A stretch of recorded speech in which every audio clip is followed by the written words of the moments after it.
भजनलाल जी ने इसको ऐसा आमंत्रण दिया है कि अब पूरा जो जयपुर है वो तैयार है होस्ट करने के लिए राइजिंग राजस्थान को। पूरे देश विदेश के उद्योगपति यहाँ पे रहेंगे तो वो जयपुर के प्रति जो है अपनी एक अच्छी छवि लेके जाएं। इसके लिए जयपुर की साफ सफाई, सौंदर्यीकरण आदि इनकी विशेष व्यवस्थाएं की जा रही है। एक रूटीन वर्क है, यानी कि जो डिवाइडर्स हैं, सड़क हैं, साफ सफाई है, रोड लाइट हैं, फिर ये ताकत पूरे साल भर 5 साल क्यों नहीं लगती है? क्यों हम दिखाने के लिए कर रहे हैं ऐसा? कोई शादी होती है या कोई विशेष उत्सव होता है तो हम विशेष तरह की सजावट करते हैं, लाइटें भी लगाते हैं। ये एक बहुत स्वाभाविक सी बात है। सिटी लिखने से ही हो जाएगा या दिखने से होगा, ये विषय है। स्मार्ट सिटी प्राइवेट लिमिटेड वो वहाँ लिखने का कोई मसला नहीं है। बात है, आज आप ग्रेटर में जाके देखो, जो जयपुर ग्रेटर नगर निगम गमले लगा रही है उस पर तक अपना नाम लिख रही है। नगर सिटी लिखने से या दिखने से मेरा मसला वो तो आज कचरे की बहुत सारी समस्याएं आपके सामने हैं, फिर भी कचरे की समस्या का स्मार्ट सिटी से कोई लेना देना नहीं है। कचरे की समस्या का स्मार्ट सिटी से कोई लेना देना नहीं है। किस तरह से सड़कों पे कचरा फेंकता है, लोगों की मानसिकता को बदलने की ज़रूरत है। जब तक लोगों की मानसिकता नहीं बदलती है, जब तक शहर साफ सुथरा नहीं हो सकता। निगम अपने पूरे प्रयास कर रहा है। आप देखते हैं कि 24 घंटे निगम काम कर रहा है। आप रात को आप जाके देखें, त्रिपोलिया बाजार चौड़ा, जोहरी बाजार चौड़ा रास्ता, नाइट क्लीनिंग चलती है हमारी। स्मार्ट सिटी और नगर निगम दोनों से आप संबंधित हैं। आपने स्मार्ट सिटी की बात करी तो मैंने दोनों की मानसिकता में परिवर्तन कैसे बदलेगा? सरकारी बदले। हेलमेट लगाने की जिम्मेदारी सरकार ने तो पारित करी, तो मान ली हमने। लगा दो आप कोई नियम बढ़िया सा लगाओ, मान लेंगे सारे। हाँ, कि राइजिंग राजस्थान के बाद भी जयपुर जो है फिर वैसे के वैसे ही मेंटेन रहेगा, राइजिंग राजस्थान के समय में जैसा था, और बेहतर। अरुण जी आए तो और बेहतर हो। बात कोई भी व्यक्तिगत नहीं है, बात तो नगर निगम की बात है। नगर निगम एक संस्था है जिसका मूलभूत काम सफाई करना है। पार्किंग को आप देखें, आप निकलें, बेहतरीन खराब व्यवस्था है, कमाल की। हर कहीं पे किसी ने, पुलिस वाले ने पार्क करा दिया, किसी ने करवा दिया, किसी ठेकेदार ने ज़्यादा पैसे ले लिए। अपार इसकी जो है शिकायतें आपको मिलती हैं, हमें मिलती हैं।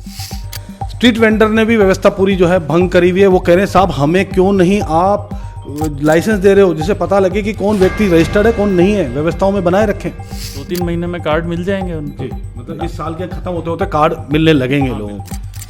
जी दोस्तों नमस्कार। चौपाल समाचार हेरिटेज नगर निगम के कमिश्नर अरुण जी हसीसा के साथ हैं।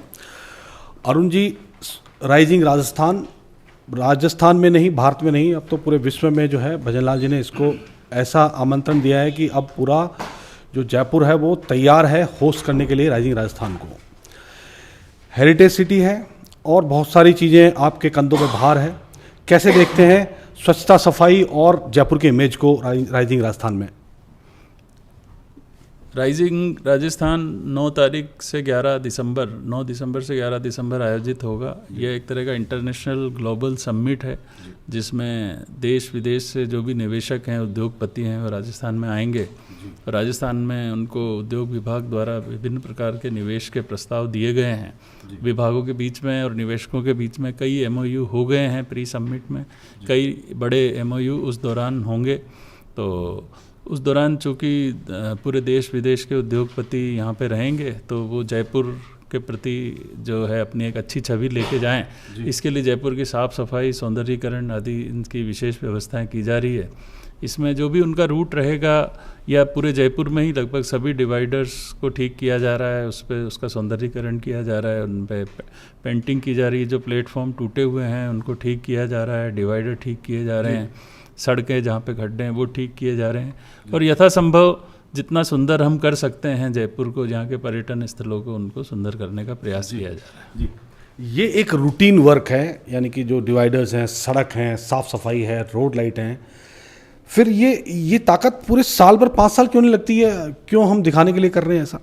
जैसा कि आपको पता है कि मकान की पुताई करना भी एक रूटीन वर्क होता है और हम हर दिवाली पे करते हैं। पर हमारे घर में जब कोई शादी होती है या कोई विशेष उत्सव होता है तो हम विशेष तरह की सजावट करते हैं, लाइटें भी लगाते हैं। ये एक बहुत स्वाभाविक सी बात है। जी, ऐसा है। अच्छा, अभी हमने देखा कि जो स्ट्रीट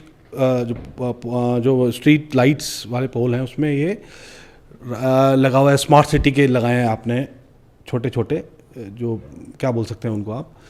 तो स्मार्ट सिटी लिखने से ही हो जाएगा या दिखने से होगा, ये विषय है। देखो, स्मार्ट सिटी का प्रोजेक्ट केंद्र सरकार का प्रोजेक्ट है जो 2016 में सैंक्शन हुआ था और उसके तहत विभिन्न प्रकार के कार्य किए गए थे। तो आम जनता को जब भी कोई नगर निगम काम करता है तो पोल पे अपना नाम लिखता है, जेडी अपना काम करता है तो पोल पे अपना नाम लिखता है। ब्रांडिंग मार्केटिंग की बात नहीं है, ये ब्रांडिंग की बात है। आज आप अपना घर बनाते हो उस पर भी आपकी नेम प्लेट लगाते हो, तो वो कोई मार्केटिंग नहीं है। समझ आऊँ, आपने लिखा स्मार्ट सिटी प्राइवेट लिमिटेड, वो वहाँ लिखने का कोई मसला नहीं है। बात प्राइवेट लिमिटेड तो लिखा हुआ भी नहीं है, जयपुर स्मार्ट सिटी लिमिटेड लिखा गया है। ये एक कंपनी है जो भारत सरकार के आदेश से गठित हुई है। तो जो भी जिस संस्था का नाम होगा वो संस्था अपना नाम लिखती है, ये बहुत स्वाभाविक सी बात है। आज आप ग्रेटर में जाके देखो, जो जयपुर ग्रेटर नगर निगम गमले लगा रही है उस पर तक अपना नाम लिख रही है, नगर निगम लिखे, लेकिन ये स्मार्ट सिटी नहीं, क्यों स्मार्ट सिटी भी केंद्र सरकार की एक स्पेशल पर्पस व्हीकल है जिसको SPV बोलते हैं। तो अगर वो SPV अपना नाम नहीं लिखे उसका कोई कारण हमें समझ में नहीं आता है। आज कोई सरकारी कार्यालय है वो भी नाम लिखता है, यहाँ तक कि घरों में लोग अपनी नेम प्लेट लगाते हैं। नहीं ठीक है, वो संस्था है, पहचान है। जब एक व्यक्ति अपनी पहचान घर पर लिखता है तो एक संस्था क्यों नहीं अपने कार्यों पे अपनी पहचान का बोर्ड लगाएगी? तो वो स्मार्ट सिटी लिखने से या दिखने से, मेरा मसला ये है। दिखे भी तो आज कचरे की बहुत सारी समस्याएं आपके सामने है, फिर भी कचरे की समस्या का स्मार्ट सिटी से कोई लेना देना नहीं है। कचरे की समस्या नगर निगम सफाई करता है और कचरे की समस्या आम जन कितना जागरूक है, किस तरह से सड़कों पे कचरा फेंकता है, लोगों की मानसिकता को बदलने की ज़रूरत है। जब तक लोगों की मानसिकता नहीं बदलती है, जब तक शहर साफ सुथरा नहीं हो सकता। निगम अपने पूरे प्रयास कर रहा है। आप देखते हैं कि 24 घंटे निगम काम कर रहा है। आप रात को आप जाके देखें, त्रिपोलिया बाजार चौड़ा, जोहरी बाजार चौड़ा रास्ता, नाइट क्लीनिंग चलती है हमारी। रात को 11 बजे से सुबह 5 बजे तक स्वीपर काम करते हैं और सुबह जब दुकानें खुलती है तो फिर कचरा होना शुरू होता है। ये सारी व्यवस्थाएं हैं, काम हो रहा है। कचरा होने की आप केवल ये कचरा नहीं हो, शहर साफ सुथरा रहे, इसके लिए आपको बहुत जरूरत है कि लोगों में स्मार्ट सिटी और नगर निगम दोनों से आप संबंधित हैं। आपने स्मार्ट सिटी की बात करी तो मैंने दोनों का जवाब आपको दे दिया कि स्मार्ट सिटी का अलग काम है, नगर निगम का अलग काम है। नगर निगम कचरा साफ करना नगर निगम का काम है, साथ ही साथ नगर निगम कोई भी शहर साफ सुथरा, आज आप इंदौर जाके देख लें, आज इंदौर भी स्मार्ट सिटी भी है और साफ सुथरा भी है।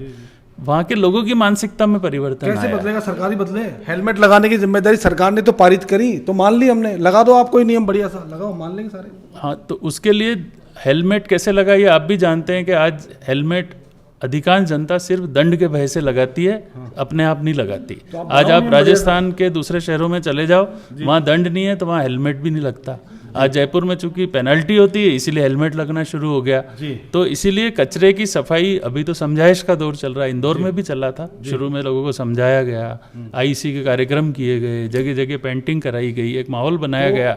फिर भी अगर कोई नहीं मानेगा तो उसमें पेनल्टी लगेगी। यूं माने कि राइजिंग राजस्थान के बाद भी जयपुर जो है फिर वैसे के वैसे ही मेंटेन रहेगा राइजिंग राजस्थान के समय में जैसा था। सफाई करना एक नियमित प्रक्रिया है। आज हम अपना 1000 फीट के 2000 फीट के घर में भी मकान में रहते हैं तो 2 बार सफाई करनी पड़ती है, जहाँ 4 लोग रहते हैं।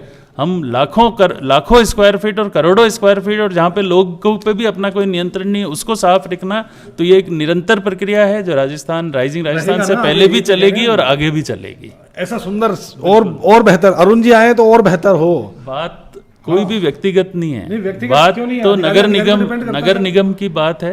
नगर निगम एक संस्था है जिसका मूलभूत काम सफाई करना है। इसमें चाहे कोई भी अधिकारी लगे, कोई भी जनप्रतिनिधि लगे, नगर पालिका एक्ट के सेक्शन 45 में बिल्कुल स्पष्ट रूप से कर्तव्य को परिभाषित किया गया है, उसके अनुसार नगर निगम काम करेगा।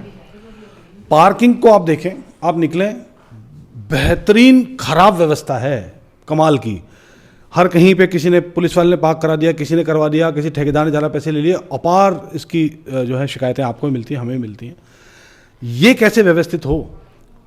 पार्किंग की जहाँ तक बात है, अभी रामनिवास बाग में एक अंडरग्राउंड पार्किंग और स्मार्ट सिटी ने बना ली है जो नगर निगम को हैंडओवर करने वाले हैं। हम कमी की बात नहीं कर रहे हैं। हाँ, अव्यवस्थाएं तभी सुधरेगी जबकि लोगों को गाड़ी रखने के लिए कहीं जगह मिलेगी और वो लोग कुछ पैदल चलने के लिए तैयार होंगे और या फिर दंड भुगतने के लिए तैयार होंगे। ठेकेदारों की मनमानी कैसे खत्म होगी? ठेकेदारों की मनमानी खत्म होगी और लगातार उन पे पेनल्टी की जाती है, निगरानी की जाती है और दंड लगाए जाते हैं, पार्किंग के ठेके निरस्त किए जाते हैं, उसी से ही खत्म हो सकती है। पार्किंग के मैं जहाँ तक मुझे ज्ञान है, पार्किंग का जो एक बस अंतिम सवाल है स्ट्रीट वेंडर्स को लेके, स्ट्रीट वेंडर ने भी व्यवस्था पूरी जो है भंग करी हुई है। वो कह रहे हैं साहब हमें क्यों नहीं आप लाइसेंस दे रहे हो जिससे पता लगे कि कौन व्यक्ति रजिस्टर्ड है कौन नहीं है, व्यवस्थाओं में बनाए रखें। स्ट्रीट वेंडर्स का सर्वे कर लिया गया है, उनके आइडेंटिटी कार्ड बनाए जा रहे हैं। स्ट्रीट वेंडिंग कमेटी हमारे यहाँ पे उसकी मीटिंग करा के उनके स्थान तय कर देंगे। उसके बाद भी लोग उल्लंघन करते हैं तो फिर उस पर कब तक कार्ड दे देंगे? सरकार क्या कहती है? सरकार का तो कहना है कि कार्ड उनके देने ही हैं, तो 2-3 महीने में कार्ड मिल जाएंगे उनको। मतलब इस साल के खत्म होते होते कार्ड मिलने लगेंगे लोगों को। बिल्कुल। तो मेरे साथ अरुण जी हसीजा साहब थे और इन्होंने बेहतर तरीके से बताया कि कैसे काम आगे होने वाला है, लेकिन सवाल अभी भी जिंदा है। पार्किंग, स्ट्रीट वेंडर्स और साफ सफाई, इस साफ सफाई के दानव को जीतना बड़ा मुश्किल नजर आ रहा है, लेकिन आगे आने वाले समय में हम भी जागरूक होंगे और आपको भी जागरूक होने की आवश्यकता है। ऐसी पहल हम करते रहेंगे। जय हिंद, वंदे मातरम।